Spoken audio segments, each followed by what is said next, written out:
বিশ্বের ঘটে যাওয়া সব ঘটনা নিয়ে নাগরিক সারা বিশ্ব সংবাদে স্বাগত। আপনাদের সঙ্গে আছি ফয়সাল মোর্শেদ।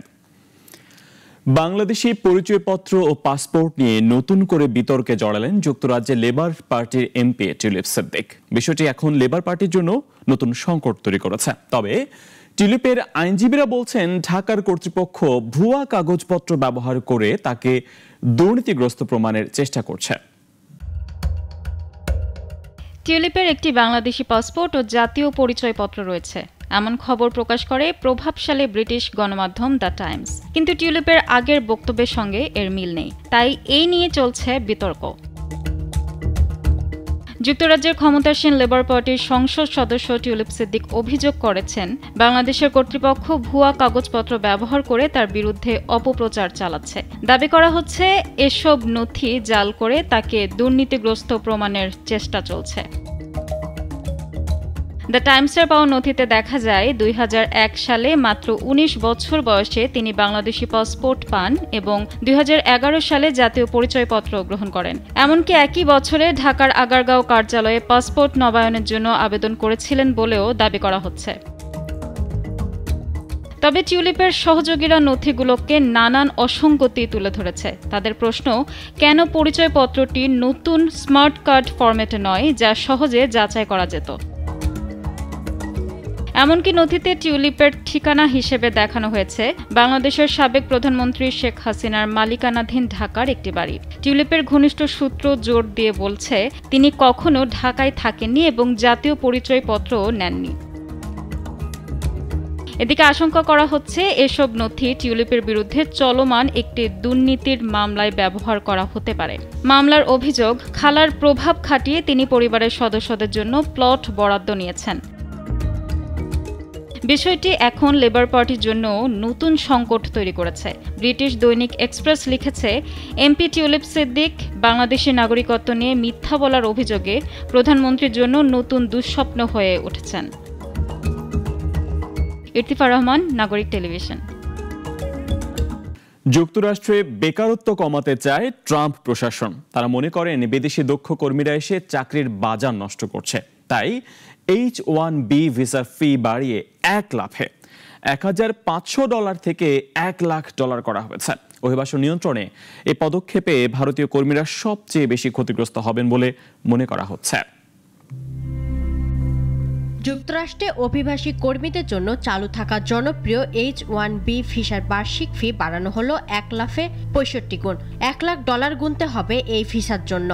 সোজা কথায়, নতুন যারা যুক্তরাষ্ট্রে কাজ করতে চান, উপার্জনের একটা বড় অংশ চলে যাবে ভিসা ফি দিতেই।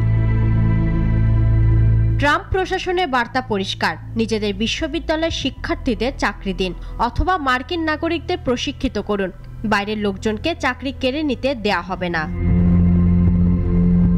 H-1B একটি বিশেষ ভিসার কর্মসূচি, যেখানে মার্কিন কোম্পানি দক্ষ বিদেশি কর্মীকে অস্থায়ীভাবে নিয়োগ দেন। 2004 থেকে প্রতি বছর 85,000 কর্মী যুক্তরাষ্ট্রে কাজের অনুমতি পায়।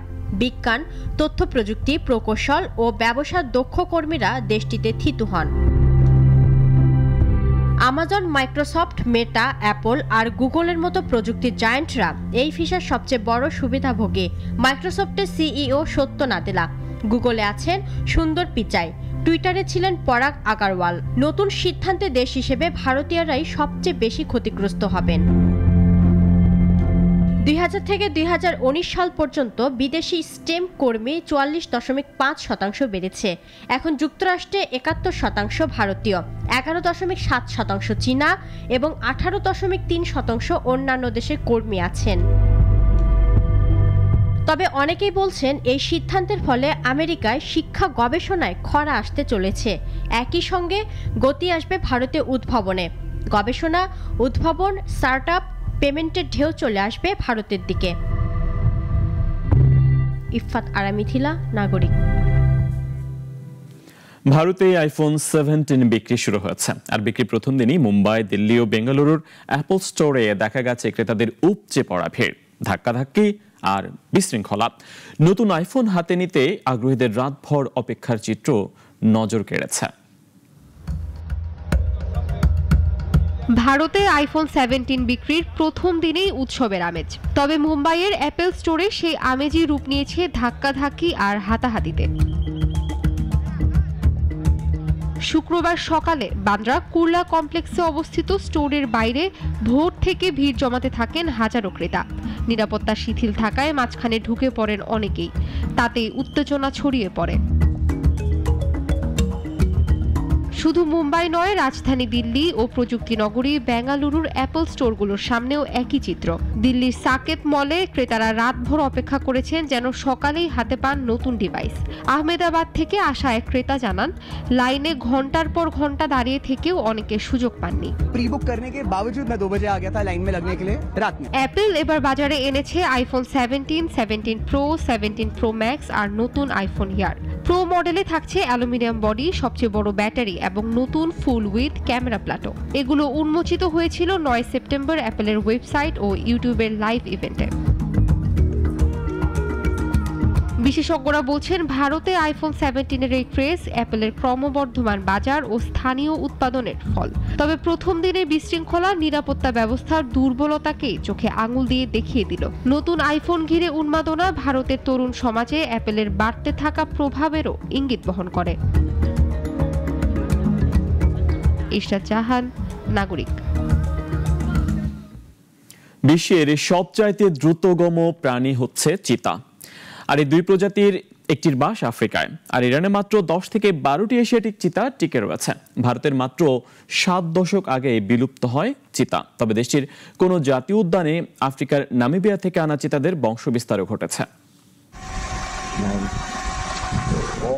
একসময় ভারত থেকে আরব উপদ্বীপ পর্যন্ত বিস্তৃত ছিল এশিয়াটিক চিতার আবাসভূমি। মুঘল সম্রাট আকবরের আমলে ভারতে ছিল 10,000-এরও বেশি চিতা। ভারতীয় উপমহাদেশের শুষ্ক তৃণভূমি, অরণ্য ও মরুভূমিতে ছিল এর রাজত্ব। কিন্তু অতিরিক্ত শিকার, বনভূমি ধ্বংস আর খাদ্য সংকটে 1952 সালে ভারত আনুষ্ঠানিকভাবে চিতা বিলুপ্ত ঘোষণা করে। 70-এর দশকে ইরান থেকে চিতা আনার পরিকল্পনা হলেও 1979 সালের ইরানি বিপ্লব সেই উদ্যোগ থামিয়ে দেয়। এশীয় চিতা আফ্রিকান চিতার ঘনিষ্ঠ আত্মীয়, তবে দেহে ছিল সামান্য পার্থক্য। এরা তুলনামূলকভাবে আকারে ছোট ও রঙে ফিকে ও লোম অপেক্ষাকৃত ঘন। অবশেষে 2022 সালের 17 সেপ্টেম্বর আফ্রিকার নামিবিয়া থেকে 8টি চিতা ভারতে আনা হয়। দীর্ঘ অপেক্ষার পর ভারতের কোনো জাতীয় উদ্যানে নতুন প্রজন্মের শাবকও জন্ম নিয়েছে। ভারতের চিতা প্রকল্প দেশটিতে চিতা সংরক্ষণের উদ্যোগ নিয়েছে। সম্প্রতি মন্দসৌরে অবস্থিত গান্ধীসাগর অভয়ারণ্যে অবমুক্ত করা হয়েছে ধীরা নামের একটি স্ত্রী চিতাকে। বন্যপ্রাণী বিশেষজ্ঞরা বলছেন, ধীরার অভিযোজন ক্ষমতায় এই পুনঃপ্রবর্তন প্রকল্পের সফলতার মূল চাবিকাঠি। স্থানীয়রা গর্বের সঙ্গে প্রত্যয় করেছেন এই ঐতিহাসিক মুহূর্ত। বিশ্বে এখন প্রাকৃতিক পরিবেশে মাত্র 7,000-এর মতো চিতা অবশিষ্ট রয়েছে। আন্তর্জাতিক প্রকৃতি সংরক্ষণ সংস্থা IUCN তাদের লাল তালিকায় চিতাকে রেখেছে বিপন্ন প্রজাতির তালিকায়। শাশ্বতী সরকার, নাগরিক। নাগরিক সারা বিশ্ব এখন এ পর্যন্তই। এরপর সন্ধ্যা 6টায় নাগরিক সংবাদ দেখার আমন্ত্রণ রইল। সবাইকে ধন্যবাদ।